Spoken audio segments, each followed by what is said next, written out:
On this episode of the Contagious Influencers of America podcast, one woman's incredible journey to freedom. I ended up having to run, and I told everybody I was going to Mexico. I went to Florida. I left my son with his biological dad, and I got a job for cash, and I was alone again.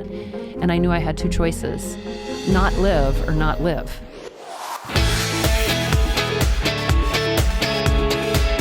What was she running from? And how does she get to a place of not just surviving, but thriving? You'll find out on this episode of the CIA podcast. I'm David Sams, your host, and my guest today is Nicole Crank. Nicole is a popular television host. That's right, she has her own show, and guess what? It's called The Nicole Crank Show, and it broadcasts on Christian networks all around the world. Now, on her show, she discusses everyday topics in an inspirational and honest way that will leave you feeling absolutely uplifted. And she is just so daggone authentic. But that's just the tip of the iceberg, folks. She's also an author. Her latest book is I Will Thrive, and it's been on the USA Today bestseller list, and it details her journey of being abandoned, molested, raped, going through domestic abuse to final victory.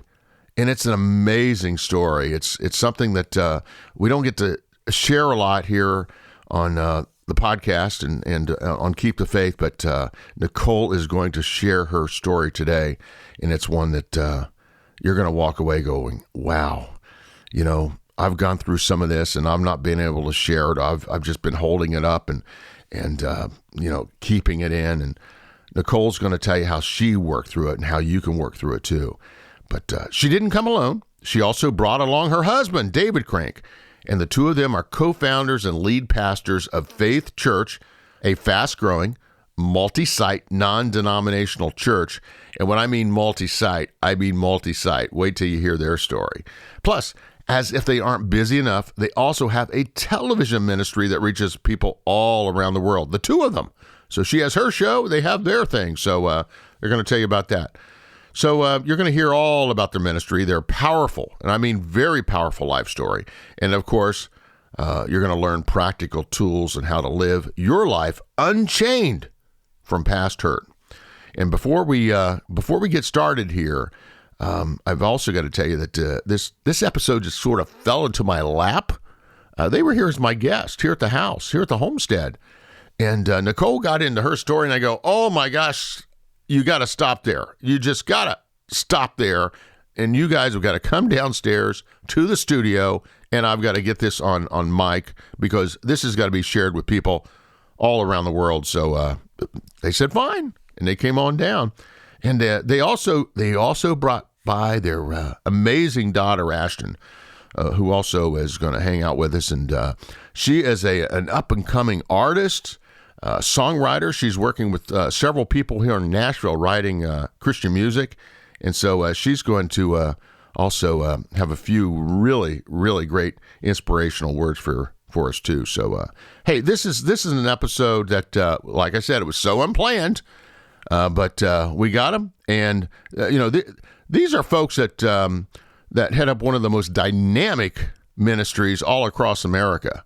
So I was very fortunate to have the opportunity to not only hang out with them here at the homestead, but actually get them here on mic. So, but first, before we get started, I've got to just ask you: are you frustrated with your health insurance plan?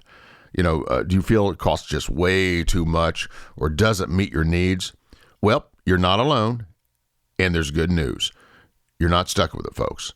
There's yet another option, and it's called Medi-Share. Now, there's huge savings with Medi-Share. The typical family saves something like $500 a month. You also get a massive doctor network and a free 24/7 telehealth option. Not to mention, you get to be part of something really special, something you believe in. Medi-Share is a community of Christians who share each other's health care bills. No wonder Medi-Share gets double, that's right, double, the customer satisfaction ratings compared with typical health insurance. It's also a great option for the many of us who have changed jobs or now self-employed. Call now at 833-32-BIBLE, 833-32-BIBLE That's 833-32-BIBLE. And, of course, you can find a link to MetaShare on KeepTheFaith.com.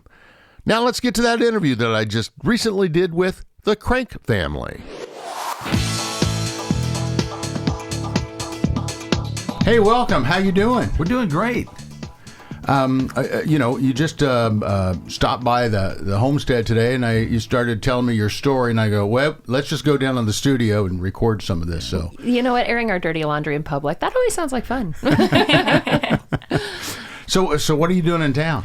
You know, Ashtyn's down here writing some music, and she's in the music business. Nicole has this show, and she talks about her pain and a lot of the things she went through in her life. And I was telling you about it just because I'm like, you're so nice. Everything you've done is such an incredible experience. And I'm like, man, this guy understands the word that we use a lot on our ministry, which is felt need. Mm-hmm. And I wanted you to know that Nicole wasn't just another pretty face. I wanted you to actually hear the story about where she came from. And so we unpacked that about 30 seconds, and you're like, whoa, wait. I think this will help minister to people in a felt need fashion. So that's what we're doing Absolutely, down here. Absolutely. So let's talk a little bit about, first of all, for folks who are unfamiliar with who you are, just let them know. Well, we pastor Faith Church. We've got 4 churches in St. Louis. We're starting one in Illinois. We have 2 churches in the West Palm Beach area. And then I do this TV show that I interview people, so I shouldn't be nervous right now, except for I've been told that Amy Grant, CeCe Winans have sat in this seat, and so I'm kind of rubbing on it just to catch whatever they've got, except for I don't sing at all. I carry a tune in a bucket. But our whole life is spent helping people, and God told me one time my pain was my platform. And that if I wanted to really do things for him, I had to share my pain, which, that always sounds like a lot of fun. If you want to get anybody on a stage, never tell them, come up here and tell us your dirty laundry. Tell us what's going on. Mm-hmm. So it's just been a real challenge. But the thing that I find is the very things that you tell people that you think is going to make them hate you, not like you, or judge you, mm-hmm. is the very things that bond me together with so many different people. And it turns out we're not so different. Yeah. A lot of us have hurt. All of us have hurt. And getting to talk about it hurts. God told me one time, he said, I'm not obligated to heal a hurt that you won't give me. Mm. And so many times we push these things down in our heart and we won't talk to anybody about them, including God. And so God's like, you just need to talk to me about this thing so that we can work it out and I can help you with it. And so that's what I do, is I help people talk about what they've pushed down in their heart. They've locked the door, they've thrown away the key, because I've had 3 or 4 of those different things happen in my life. So I know what it takes to finally get brave and do it, because the very first time I ever talked about one of those things was when I was in elementary school, and it actually made me want to commit suicide when I was in junior high, because they all made fun of me because of it. So, let's get into that, but first I just want to ask, how did you overcome the fear? How did you push past the fear so that you could actually talk about these things, especially doing media? I mean, at what point did you say, you know what, I'm just going for it? Never, ever, not one single time did I say, I'm just going for it. Because there's new things that I'm afraid of today, right? You always want somebody else to like you. Somebody else is always doing something that you're not doing. And you think, why don't those people like me or look at me? So there's always a new fear to push back, a new endeavor that you want to go out on. But you're like, I've been okay so far, but that's where I could fail. So everybody has this thing that they want to do that they're not doing. So fear is real. Fear is ever present. And you're never supposed to live without fear. God just wants to help you fear less. Right? When you listen to him and you have a confirmation in your spirit, like this unction, like this voice told you, it's a lot of time that's God saying, hey, go do that thing. It's crazy. It's going to take some faith. You got to keep the faith, Yeah. It's going to take some faith to do that. And God really likes faith. So when you trust him and you step out and do something like tell your own story that you think is going to mortify you and make everybody make fun of you, he'll get behind it and he'll actually blow on it and go, he's like, so good. Oh, wow. That's what helps. Mm-hmm. Yeah. So how did you two meet? Well, I got married when I was 18. When I knew everything, I should have hired myself. And I don't know if you've heard of puppy love, but, it's where you lead a dog's life. So I went through 8 years of marriage trying to make it work, got divorced. And next thing I know, I was like, always wanted a kid, always hoped that my life would be different. And then I met Nicole. And here Nicole is, she's got a 7-year-old boy he's got his big people teeth and his little people teeth. And we just all of a sudden made this family together. And I always tell single women especially, they're like, man, I've got a kid, or I got a couple kids, and men. There's a lot of guys out there like me who are like, oh my gosh, I never have to change a diaper, and I get, all the benefits of a Father's Day, experience. So that's kind of how we ended up meeting, and both of us came from, a lot of pain. And the thing that I do love so much about Nicole, there's a million things, but one of which is that she's not afraid to tell people about what she's going through, because I think the enemy and the inner me always try to keep us back and say, nobody else has went through this. And when Nicole shares these, I see her on the stadium platforms and 20,000 people are, on her NicoleCrank.com, the television show, and all of a sudden you'll see these bikers who go, hey, I was molested. I was hurt. And so it starts letting people comfortable with the fact that you're not alone, because, the Bible says there's no temptation taken you, but such as common to man. And so I think the same devil that tried to destroy David is the same devil that tried to destroy this David. And so I just want your audience to hear today that, what God has, put on your life, no weapon formed against you will prosper. The weapon's coming, but it's just not going to prosper. And I think Nicole has taken the story, and that's what we were unpacking upstairs, and I don't want to give it away, but I mean, it really is like a movie. Her life is like a bad movie that ends up turning out really good. I just want Halle Berry to play me, because I saw her play a role like that before, and I just think that she's hot, so she should play me if we ever turn that into a movie. Well, and he's used the word molestation already, and here's a fact. If you look it up on the government websites, reported facts are 1 out of 3 women under the age of 18 have been sexually assaulted, and 1 out of 5 men. And that's the thing that really throws people off. Is like, I didn't realize that happened to so many guys, because women tell that story a little bit more. And here's the deal. That's only what's been reported. Yeah. So I never reported what happened to me. So I know it's more. And then I have so many people come up to me after I tell my story and say, oh my God, that happened to me. I didn't know who to tell, and I don't know how to get past it. And I have a letter right now. Okay. I'm going to tear up. I have a letter right now from a 50-year-old woman sitting on my bar at my house. And she's telling me the story that she has carried with her for 40 years. And we were at an event together. I spoke, and it brought all of it back. She finally gave it to God. And for the first time in 40 years, she started opening her heart. And now she's working through it. And I've known this woman for over a decade. And it took that long for her heart to actually melt, to open up and get healed. And that's just my prayer for everybody, is that don't wait 10 years. When you start feeling that thing on the inside of you, I need to talk about this. I need to get this out. I need to give this to God, forgive myself, forgive other people, because we have every right.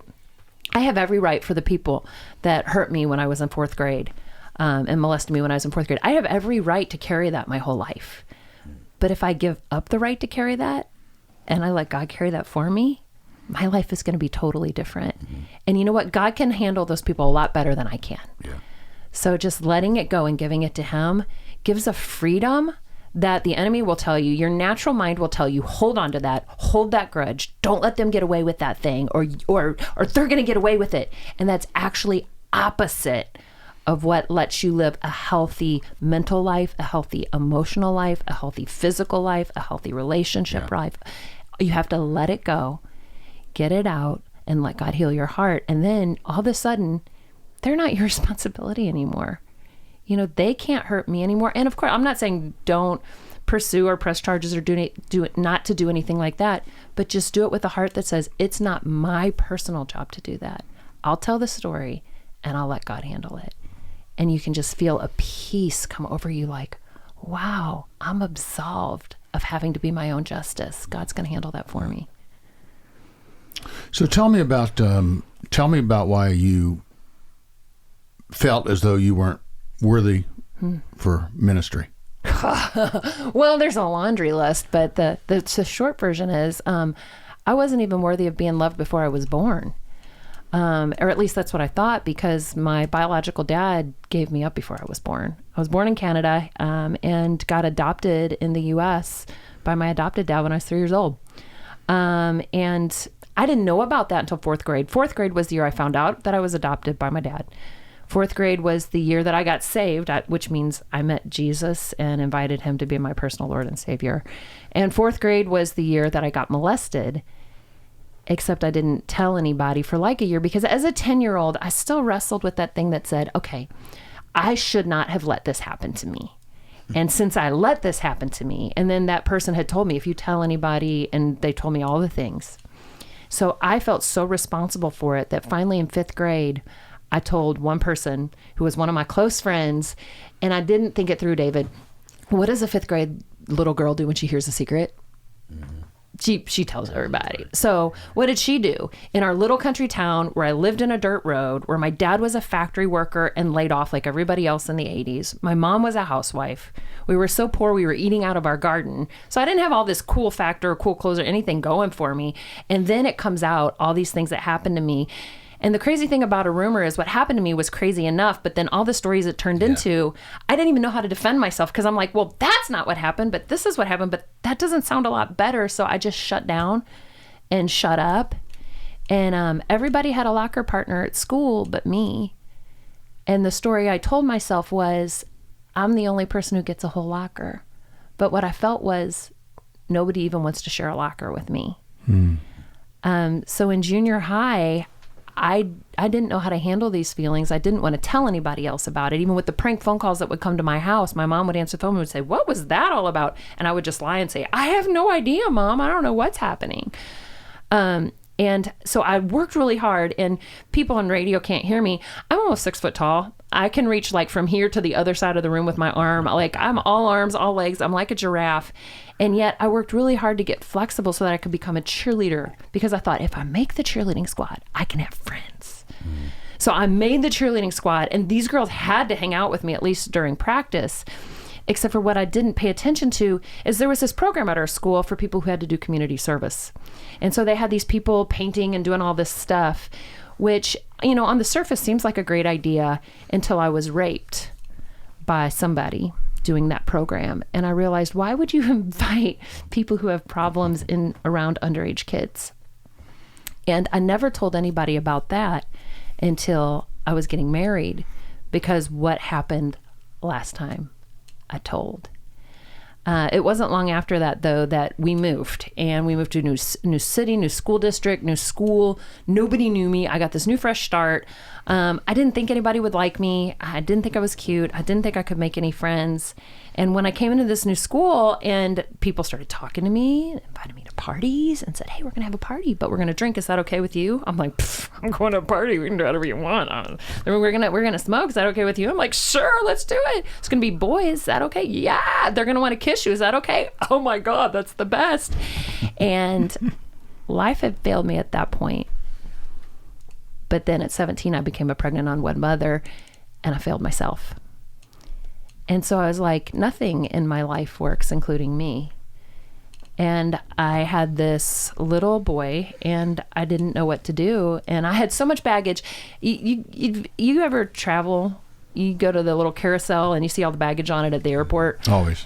Well, I had more baggage in my life than the airport carousel in my mind anyway. So I thought, who is ever going to marry me? And so I would date some and then no, and date some and then no. And I knew, I was just like, I'm too much. I've got too much. It's not going to work.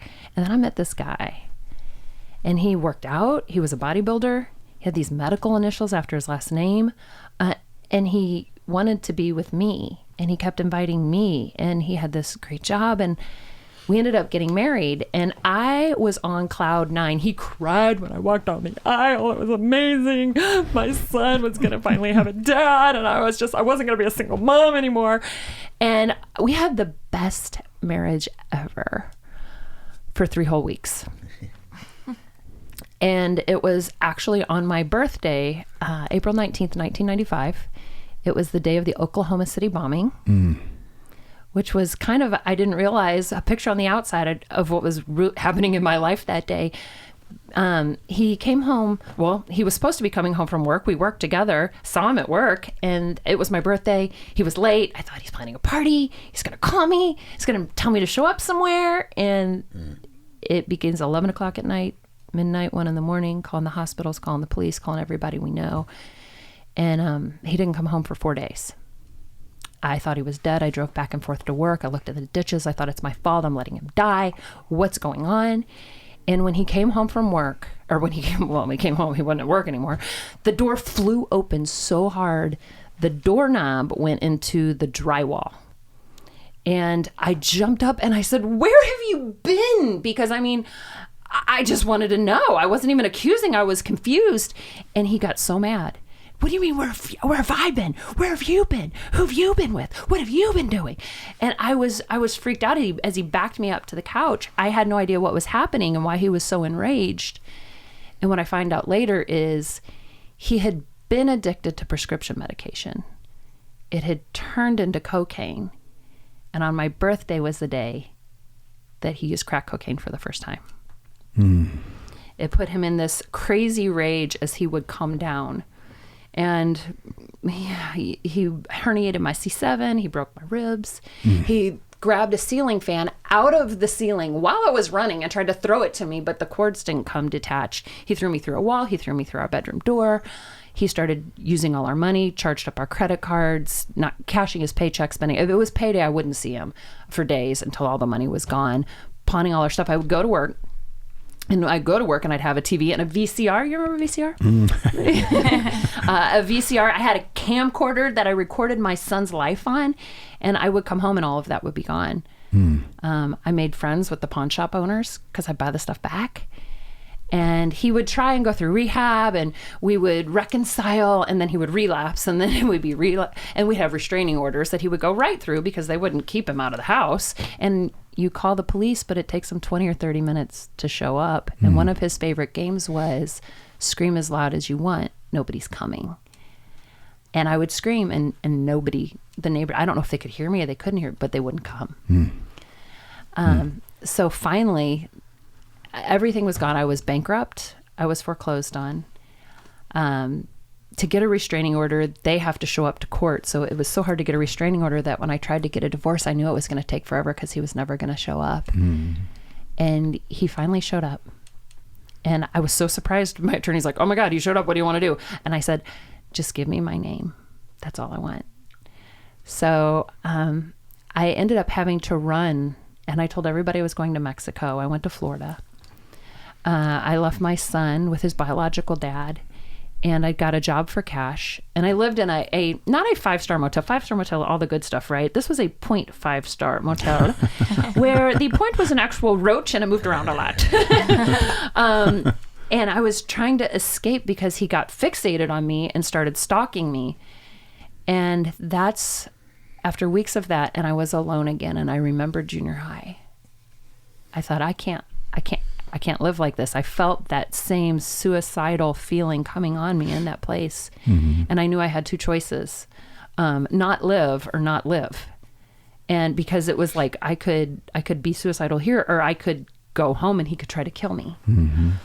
So on the way back, I needed 20 seconds of insane courage every time I passed an exit on the way back to Missouri, because I'm like, turn around. It's the only way to be safe, but I wasn't living. So I got home, and because when we were married, there was one time he even put a gun in my mouth and pulled the trigger. And it wasn't like a Glock or something where it can jam. This was a revolver where you could see the bullets, and the gun didn't fire. So I know I serve a God of miracles. I know I had served a God that could protect me, but like leaning into that protection is a whole thing. And I got home, and he called me probably 2-3 months after I got back. And I just answered the phone, and he didn't say hello. He didn't say hi. He said, "I see you got a new car." That were the first words out of his mouth. Wow. I find out later, because he told me he had hired a private investigator to find me. And I'm like, how can you afford a private investigator, but you're a crack addict and you have nowhere to live? And so I had to develop the strength to just stay. And it wasn't too long after that point that there was this friend of mine who we went out one night, and we go to this restaurant that we love, and they serve the best wings in the country, and she invited another one of her friends, and this other guy walked in the door. And when this other guy walked in the door, he gave me his phone number and gave me some cheesy line. We live close to each other. I don't know. Are those space pants because your butt's out of this world? I don't know. And it turned out to be my husband. It turned out to be David Crank.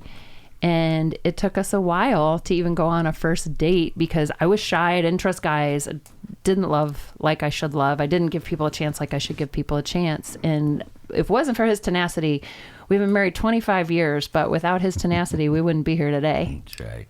So where when you two met, where was your head at? You know, I had gotten divorced after 8 years of marriage, and really, you know, my dad was a pastor, and so I just felt like, man, I've done the church thing my whole life, but I've never really had a, you know, party. I've never went out and, you know, did the prodigal thing. So I was kind of in a little bit of a prodigal state. And when I'd met a friend, and a couple of these people that were just hanging, and they weren't church people, and they knew Nicole, and so they'd invite me to stuff, you know, hey, so and so's having a baby shower, this person's having a shower, and Nicole would be there. And every time I saw her, I'm like, oh my gosh, this girl's so beautiful. I give her my phone number, throw it away, which is a shock. You know, when you're the pastor's kid, there's like 12 girls at your church, and they all like you, you know, so but you don't like them. So I kept trying to call her, you know, get her to call me. She never would. And then one day there was a death threat on her life, and that's when she called me. Yeah. Well, I was in this corporate job, and I got this call at work that said, I'm going to kill your kid in your yard in front of you. And when I lived with my ex-husband, we actually lived 2 blocks from his parents, and I guess he would owe drug dealers money, and they had tried to collect from us a couple of times. I remember one night my mother-in-law called me, and she said, get out of the house, get out of the house now. They're here, they're coming to your house, go, go, go. And it was probably 10 o'clock at night, 11 o'clock at night. I ran in, I grabbed my 5-year-old son in our pajamas, and we ran down the street, and we hid in the shrubs, and the people came to the house, and they were just trying to collect money. So when I heard this, I thought, oh my God, he owes people money, and they found me. Turns out it was a couple of guys who were mad that I had sold an account out of their territory. Here's the funny thing, David. You know, when I met her, I was like, oh my gosh, you know, she's beautiful, she's hot, you know, oh man, that's my goal. I want to marry this girl. And come to find out, she was America's #1 salesperson for telecom. So back then it was a lot of money. So when we finally agreed she's going to go out with me, and then months later we're going to get married and all this kind of stuff, she said, I want to talk about money. And I thought, oh, she's got student loans, I'll figure it out. She's like, I'm a tither, and like I make a lot of money. And I'm like, how much is a lot of money? And she's like, I make like $100,000 a month. And I'm like, I don't believe in prenuptials. It sets you up for failure. I'm gonna marry you. So God kind of restored all the years, because you know, here I am, you know, it's been 8 years, you know, your savings, your life, your marriage, your time, your talent, and all that goes away. And then in one moment, God brings me back a girl with a good job, come on, and a 7-year-old son. By the way, that 7-year-old son that she got pregnant with is a 32-year-old incredible pastor of our churches in Florida, and has now given us an 18-month-old grandson. So for everybody that's listening, I'm just telling you, the end of this story turns out good. If it hasn't turned out, it's like the old Polaroid camera. You know, you look at the picture and you're like, what's going on? And you sit there and wave it. If it hasn't turned out yet, it's just because it hasn't turned out yet. God works all things together for the good of those who walk according to his promise. And so, as you can tell, me and Nicole, we don't try to paint this picture that we're the Osteens. You know, the Osteens family, they're friends. We're great friends, but their family is different than my family. My family, like Jerry Springer stuff, right? But we came from a mess, and God made it a message. And so if anybody out there today is listening, you know, in your words, like Nicole said earlier, just keep the faith. It's going to work out. So how did you two go from that mess to be messenger, so to speak? How did that all come about? Well, I think, first of all, they had me. The best thing that ever happened to them. No, it's true. You are the best girl baby in the whole world. It is true. Well, notice she said girl baby. Whatever. I'm not the favorite. It's all good. That's when my 2 daughters always call them my firstborn and my newborn. That way I don't get into trouble. Yeah. That's smart. Now, so quick skinny on that is my dad unfortunately died at 56 years old of melanoma skin cancer. Didn't know it was such a deadly killer at the time. And it spread up to his brain. And at 56, actually, that's how I know how many years we've been in the ministry. Is just Ashtyn was only a few weeks old. So he passes unexpectedly, and here I am looking at my dad's church of 180 people, and Nicole's, you know, a business person, and we're just living our lives. I was the worship leader for Dad, and he always said, you know, someday you'll take the church, but I thought it would be like 50 years from now. And so next thing you know, we just decided to, you know, we're going to take the church. Dad's gone. He died Saturday. I started preaching on Sunday. And after about a year, because this is my best friend, man, in the whole world, he's an incredible dude. And now he's gone. It took me a year of just kind of running the church to realize this is not the way I would want to do church, what I want to come to church here. And this is way before people were wearing jeans and the stuff that you see today. We were some of the first people to go, you know what, let's throw off the suit and tie. Let's put on a pair of jeans. And instead of talking at people, I'm going to talk to people. And so I have this goal, right? And so I got this goal of God's going to put us on television. But however, I don't like preachers asking money on TV. So God spoke to me and said, you know how Ashtyn, the stepson, his dad sends the child support. If you'll go help my kids, I'll send the child support. So I just started praying every day, took the TV guide out of the local newspaper, circled Joel Osteen's time slot on ABC, and I said, I'm going to be on television around that time slot. And we're going to be the Joel Osteen, bringing hope and courage, to people in our town. So next thing you know, maybe 8-9 months later, they call us and said, hey, we heard you're interested in the TV time. Joel's going off ABC Local.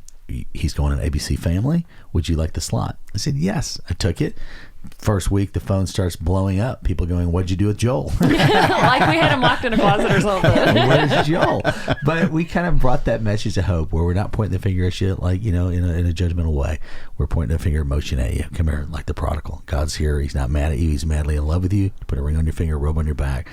And so the church started growing at 13% a week. That means that every Sunday we had to put at 13% more chairs this week than last week, which leads from 1 service to 8 service, which leads from 1 campus to 8 campuses and then online. So that's kind of how we always told the truth about where we came from. My first sermon that I put on TV, I just put the trampoline on the stage and I started singing about bouncing back from betrayal. And I started singing how much pain I was in. And I turned on the radio after a breakup, right? Your wife left you. And I was like, first I was afraid, I was petrified, kept thinking I could never live without you by my side. Well, people are watching this going, is this a preacher? And then, I would spin that and talk about how that God can help you bounce back and look at where we're at. God did this for us, he'll do it for you. And that's how the church started growing as we dealt with, and I know that's the way you kept saying it today when we first started talking, felt need. Because I think there's a whole lot of people out there in pain, especially after COVID. We've all been through some really bad stuff. And I don't think we're back to normal. What is normal? Will it ever be normal again? Maybe not. But listen, God did not wake up and say, hey, Holy Spirit, did you see this coming? Gas is $20 a gallon. I had no clue. None of this takes God by surprise. And he's going to take care of you. He's a good shepherd. He's the Lord is our shepherd. We shall not lack. So that's kind of the short story of how we started putting our pain into promise. And then that puts the NicoleCrank.com thing to where, I saw her and her ability to communicate, and she's beautiful. And so she wrote a book called Hi, God, It's Me Again, which is incredible, just conversations with God. And then I realized, you know what, she has a bizarre gift to write. And so she wrote this book called I Will Thrive, not Survive. It looks like it says I Will Survive, but it says I Will Thrive. And man, thousands of people started reading it, and it started becoming a bestseller. It started, going on CBN and all these shows. And I realized that God didn't cause any of this. But God said, you know what, I'm not going to allow anything that the devil did to her to not come out and glorify me. And so then that's why, the NicoleCrank.com show went globally. She's on all these different networks, and the show's, amazing. And I think it's because Nicole interviews people that say, hey, tell me. She has one segment called Get Naked, which is basically getting people, she takes her makeup off and says, tell me your story. And most people, when you get them on camera, they will not tell the truth about what they went to. They're like, oh, this is how I look on Instagram. Nobody woke up like this. We didn't just wake up like this. Everybody's using filters, and it's fake. And so Nicole's one of the few people that I've seen that'll stand up and say, I don't care where you came from, but I know where God's about to take you, and I'm going to help you arrive there. So. Oh, that's beautiful. That's beautiful. So during this time that you two come together and you launch this ministry, what was in your heart? Where did you hope to take this? I hate to say it, but a lot of times God has to push me into something versus me stepping off to where he's calling. And it wasn't something where I was like, honey, I have a story to share. Honey, I have a story to share. He would say, hey, I want you to speak on Mother's Day. I want you to come talk with me on Valentine's Day. Hey, I want you to go tell your story. And I remember that my first real message that I shared this was a message I called damaged goods, because that's what I thought I was. And if you get damaged goods in the mail, is UPS. If Amazon shows up and your stuff is broke, you ain't gonna keep it, right? You're gonna file an insurance claim, or you're gonna return it. And that's what I thought my life was. And God told me, I didn't give you insurance, I gave you assurance. That I don't only fix broken things, I make them like they were never broken. So people who are out there, everybody, they're not people who are out there, every single person has an area of our life that is broken. And that's just where you begin talking. Is if you can get to the place where we can talk about where are you broken? What hurts in your life? What area do you need help with? And that's what I've poured my life into, just helping people with. So I talk about, hey, you've been foreclosed on? I've been there. Let's talk about that. Have you been bankrupt? Oh, great. I've been there. Let's talk about that. Have you been divorced? I've been there. Let's talk. Oh, you've been a single parent. Oh, let's talk about that. So my life experience, I would not want to go through any of that again for anything. However, I'm going to use every bit of it, and I'm going to exploit the devil. You kicked me in the head. There's this one scripture in the Bible that I love. It says, "Oh, you bruised my heel, but guess what?" It says in my sweetest voice, "I crushed your head." So that's what I get to do: make the enemy pay. So I take every little thing that he did and I put it on display, which in the beginning was the hardest thing to do. I've gathered courage to kind of bring it back to the beginning of our conversation. I've gathered courage, but there are still things I know that I'm supposed to step out on, ask for, do, that God's still kind of pushing me in the back, like, hey girl, get out there. I'm like, I don't know if I can ask that. I don't know if I can do that. But God's got this tricky way of opening certain doors. And all you have to be faithful to do, if you've been wondering, is this ever going to happen for me? Just keep moving forward. And you go into the grocery store, there's this big glass door. It is in your way until you're about 6 inches away from it. But at the last second, somehow it just opens up. Well, it's been programmed to do that. God, he has a program. He has a plan for your life. He says, I know the plans I have for you. They're for good, not for evil, no matter what has happened to you. That's my paraphrase. That's not actually in there. No matter what's happened to you. He said, I'll bring you to an expected end. And I love another version in case you're wondering, like, oh my God, the expected end is I lose and it's horrible and it's awful. No, it says to give you a future and a hope. So there's a God up there, and he loves you, and he didn't create you to pound on your head. He created you because he wants you to have a good, full, and beautiful life. And he's got a plan, and he wants you to walk it out. It's going to take faith, and it's going to take strength, and it's going to take courage, and it's going to be hard in the natural, in your strength. But when you get weak, that's when he gets strong. Mm-hmm. And so it's being strong enough to be weak, and then let him be strong and keep walking anyway. So how do you all keep this going? I mean, we've seen all of these ministries kind of explode, implode. A lot of these mega pastors, blah blah blah. And by the way, I'm a preacher's kid, and we have very much similar stories. Except your hair is way better. You actually have a head for TV, man. How do you keep it all together? Because we see what's happened over the last 3 or 4 years, and a lot of people aren't keeping it together. Yeah. I think if there's chinks in your armor, that they're definitely probably going to pop during this season. My whole thing is I feel like I've lived 2 lifetimes. With my dad being a pastor, and my dad did something cool. He took me everywhere with him. So if we were in a meeting, he was in a meeting. If we were at church, he was at church. If we were dealing with a demon board or deacon board, I was there, right? That's why Ashtyn's with us today. So I saw that modeled, and so I saw the good, the bad, and the ugly, and I think rhythms are very important. Jesus took time to pull away and rest. So some people are like, yeah, I'm going to take a vacation after this is done. And so I personally work well on a cycle of rest.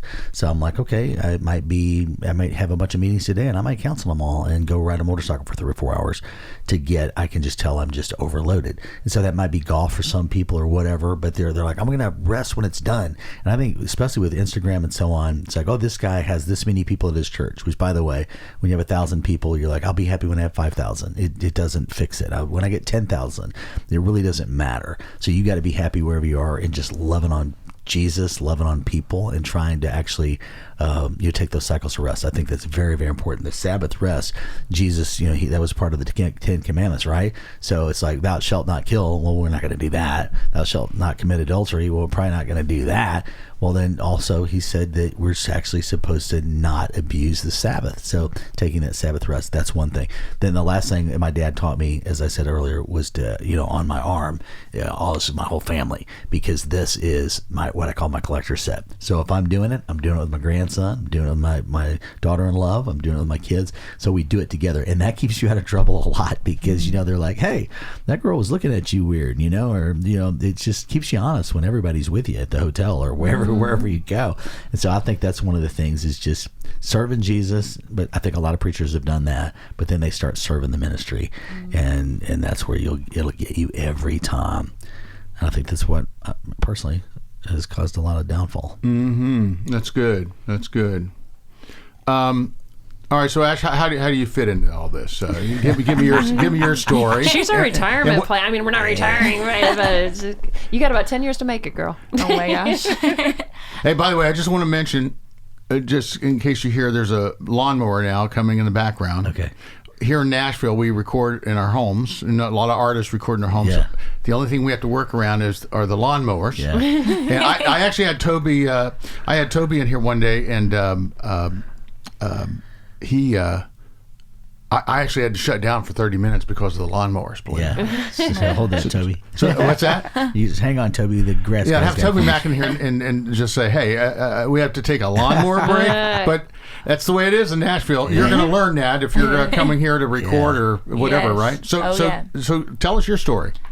I mean, I think it's really cool that I got to grow up around, church and music my whole life. And I was, like he said, they always brought me in. So I was homeschooled the majority of my life. And so I would be doing school and doing Rosetta Stone Spanish while they're, in meetings. And so I just was exposed to a lot of really cool things and got to learn a lot.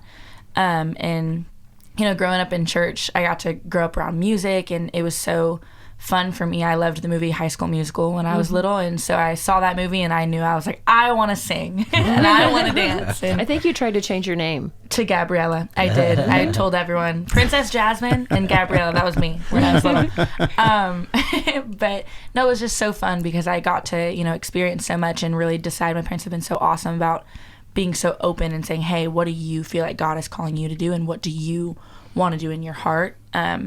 And so, for me, that was music. So I was, 6 years old in our Faith Kids doing the dance moves. Jesus, you're my superhero was my, that was my jam. And so I got to do that. And then, as I got a little older, I started doing worship, and that really developed into just a love for music, period, songwriting, singing. I play guitar, I play piano, and they've, done just such a fantastic job of pushing me, even whenever I didn't see it in myself or I didn't want to do it.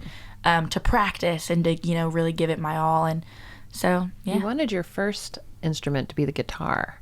Yeah? Yes. What happened? And my mom forced me to play the piano, and I hated it. I hated her for it. It was, I just thought it was so boring having to do, chopsticks on the piano. And you wanted to be that. Taylor Swift. Yes. I wanted to, play guitar Break and up for rip guys it. and write songs about it. Yeah. Well, we all have our piano teacher stories. I remember when I was, my mom, she wanted me to play the piano too, right? Yeah. And I'd go to those piano lessons. I had the meanest teacher. She used to take my finger and say, "This is the middle C," right? Oh my gosh, the middle C. Oh yeah, I'm pounding my finger on the piano. I'm like, oh my gosh, this is torture. Yeah, but anyways, I ended up, I had to practice 30 minutes a day, and when you're 10, 30 minutes, you could be playing with your Barbies. That's the end of the world. Yeah. So I was just playing, and I would give her dirty looks, and it was, I was so mad, and then one day something just clicked. And I loved it because I learned, chords, and I started learning how to play the songs I want to play. I was like, man, you can play music on the piano too, not just the guitar. Well, yes, Ashtyn, that's how it works. So I just, learned that. And then the thing that I hated my parents for the most and made me practice, made me work hard, became the very thing that, is what's driving me, and that's my passion today. So I love the piano. And then finally I turned 12, and Mom said, you can learn the guitar now. Because, whatever. So I picked up the guitar and the guitar I ended up hating too because I had to practice. But no, it's not. I play piano and guitar, and she's got a lot of guitars, man. I've spent a lot of my dough on right here in Nashville, in fact. Gron's guitars. So where do you hope to take this? Well, my dream is I just love, anything that has to do with creativity. I love photography. I love music. I love fashion. I love songwriting. And so just anything that involves that, I'm just really open and willing with my, hands held high. God, what do you want me to do right now? And that really just seems to be in this time, songwriting and music. And so I've gotten, some really cool opportunities lately to, come in with some really cool people and do stuff like that. So I'm just really willing and open right now. But music is my second love. My first love is Jesus, and my second love is music. So. And then her third love is her mother. Yes. So coming out of the pandemic, how do you see things changing in your world? Well, I think in the church business, if you want to call it that, people are still hurting, but they might be receiving the information in a different way. They might still be scared to go out to church, and I think the enemy tries to separate us from the herd, get us alone. If you think about Michael Jackson, he died alone. All the stars, you see that the enemy just got him alone. Whitney, alone. And so I think a lot of times, that's why I love your show, is that people can listen to this, and for once they might not feel like they're alone. They're in community. They feel like it. And I think it opens up the conversation, even like this, to say, get out, get around people. Because Nicole said something earlier, she's like, I could stay here in Florida and die, or I could go there and maybe die. We saw that in the Bible, right? These guys are like, hey, these lepers, we can stay here and die, or we can go there and maybe be healed. And I think now I'm kind of pushing people on all forms of media. Go back to church. Get around church. Get around people of God, because it feels good. When you go in there, you're going to go, wow, the congregational singing, there's an anointing that's there. And the Bible says that the anointing breaks and destroys the yoke. And so some people have just been really scared. And so I would rather die in church than die at the mall, right? So I think that people are starting to kind of come back now. Well, and one of the things about that is, one of my favorite moments is Ashtyn. She doesn't just have a great voice that sounds like there's a 40-year-old jilted woman who smokes 6 packs a day and in her little 18-year-old body, but she's got this anointing. Like when she opens her mouth, it feels like heaven comes out. Cuts through the atmosphere. And that's my favorite part of worship, except when you can hear the whole congregation sing. And there's, when God said, "Forsake not the assemblings of yourself together." That just is just goosebumps. You can just feel God in the middle of all of that praise. And it's so fun for me to be near people who haven't been in that since COVID. And then they come in and they're like, I forgot what it's like. And it's just, I think it's the most beautiful thing on the planet. Yeah. I think people in my generation, being Gen Z and millennials, they're so, for us, there's so many opportunities to hear and to see things on the internet. So there's millions and millions of things you can click on right from your bed. So I think a lot of people around my age choose convenience over the actual community. And so I think it's really important in these times. There's so many people that are struggling with mental health and with depression and with suicidal thoughts, but they're doing it all from their room by themselves because they're hearing the wrong things and they're clicking on the wrong things. And they think I can watch this 30-second reel or this 30-second TikTok that, a celebrity pastor posts, and that's going to, fill the hole inside my heart. And that's just not it. You need to get around people and be with like-minded people. And so I think it's so awesome that people are just now starting to, come back and congregate again. And I think it's really filling the hole that the pandemic has, created in these young people's hearts. So before the lawnmowers take over here in the background, tell us how we find your show. We're on a few networks internationally. We're on a few networks here in the United States, and we're on YouTube. The first place to look is YouTube. And then you can connect to everything from there, or you can go to the website, NicoleCrank.com. And by the way, Crank is C-R-A-N-K. Like Crank up the music, people. Christmas with the Cranks with a K. It's Nicole, NicoleCrank.com. And I if it's okay, I'd love to encourage people. Sometimes I'm the kind of person, I carry around a paper Bible still. Like, and when I say carry it around, I mean it's pretty much everywhere I go. I wear this sucker out. If my Bible's falling apart, then I'm not. When I'm falling apart, I haven't been in my Bible too much. But people don't necessarily know how to read it, Or have that conversation with God, like, God, I need to give you this really hard thing, but I'm embarrassed. Like, I'm mad, or I keep falling, or I keep screwing up, God. And they don't know how to say that. So I wrote a book that helps people start that conversation. And it takes them from the pain to the promise in 90 seconds or less. It's written by topic, and they can get that. So it's called Hi God, It's Me Again. And you can find it on Amazon or the internet. And I just encourage you to get that, borrow it, beg for it, steal it from the library, whatever you got to do. Just dive into that for a minute if you're having trouble getting that hurt part out of your heart, because you're not supposed to be carrying that anymore. Well, fantastic. Hey, thanks for letting me put you on the spot. Thanks for letting us in. And pull you down here, unannounced. Just come down to the studio. And well, as you can see, my family doesn't lack for things to say. Right. We love to talk. Talk radio is our thing. Well, thank you, folks. Hey, so great. Thanks for having us down here. You really feel really trusted, David, when you don't know the whole story and you're like, you know what? Stop right there. Let's just record this. Wow, you trust us. Thanks for the trust, and thanks for having us on. Absolutely. Thank you much. Thanks again, David, Nicole, and Ashtyn. What an incredible story, folks.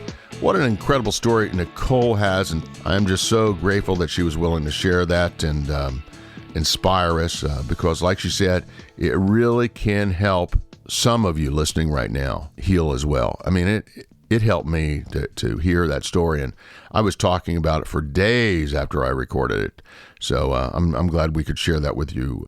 Her book is I Will Thrive, and it's available now wherever books are sold, including Amazon.com. Hey, do me a favor. Go check out our website at ContagiousInfluencers.com, where you'll see all kinds of great episodes. And of course, do rate and review us on whatever platform you're listening to. Please rate and review us and give us 5 stars. We could really use your help. And check out our radio show website at KeepTheFaith.com, where you'll find all kinds of great, inspiring shows, including episodes of Keep the Faith. And be sure to go out there and live that life in living color, because it sure is a heck of a lot more interesting than living in black and white. I'm David Sams, and I'll see you next time here on CIA, Contagious Influencers of America.